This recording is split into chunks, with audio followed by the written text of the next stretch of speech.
क्या आपको लगता नहीं कि शिरडी के साईं बाबा हो, तमाम संत हो या तमाम विचारधारक हो, उनमें एक बात साझा है, आप उनके जो अर्थ है उनको समझने की कोशिश करो।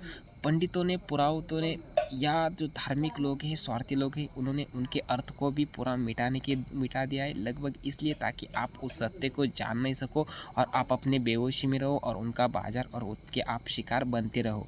पर जो वास्तविकता है, जो सत्य है, वास्तविकता का जो आधार है, उसको अगर आप समझोगे, तो जो साईं बाबा है, उनका आप वाक्य देखिए, वो कह रहे हैं कि सबका मालिक एक है। लगभग हर वही तरफ और एक अलग संत है, वो भी उनका वाक्य आप तब पढ़िए कि लगभग वो भी वही बात कर रहे हो जो शिरडी के साईं बाबा ने की है।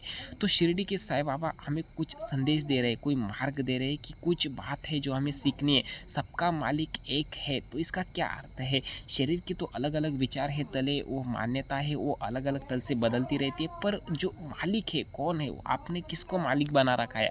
आपने शरीर पर अगर आप आश्रित रहोगे तो आपका हर चेहरा बदलता रहेगा। आप हर घड़ी अपने आप को खुद अलग पाओगे। आप स्वार्थ से अलग-अलग पाओगे और आप परिवर्तन में रह जाओगे। पर आपकी कुछ ऐसी हस्ती है जो वास्तव में नहीं बदल सकती, तो वह सबका मालिक है क्या आत्मा या कुछ तरफ तो आपको मतलब साईं बाबा इशारा करते। लगभग आप वही जो आधार है वो हम लेते हैं किसी और संत पर जो कि आत्मा मालिक हो या फिर संत गजानन बाबा हो। उनका जो वाक्य है जैसे कि गण गण गणात बोलते माने हृदयात पहा गण माने गणात माने हृदयात असं जी वाक्य हो इशारा है उसको आपको समझना होगा। लगभग स्वामी समर्थ जी का भी एक वाक्य है कि वो भी कई को हमें इशारा करते हैं कि भिऊ नकोस मी तुझ्या पाठीशी आहे। इस वाक्य को आप गहराई से समझो।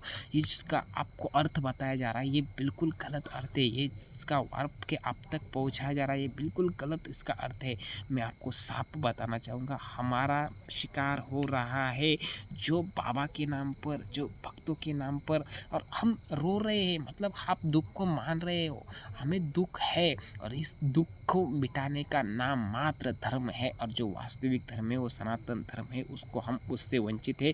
और लगभग संत और ऊंचे वेदांगोरों ने हमारे लिए बहुत बोला है। हमें उनकी बातों को मूल्य देना पड़ेगा और तभी हम इस बात को समझ सकते हैं।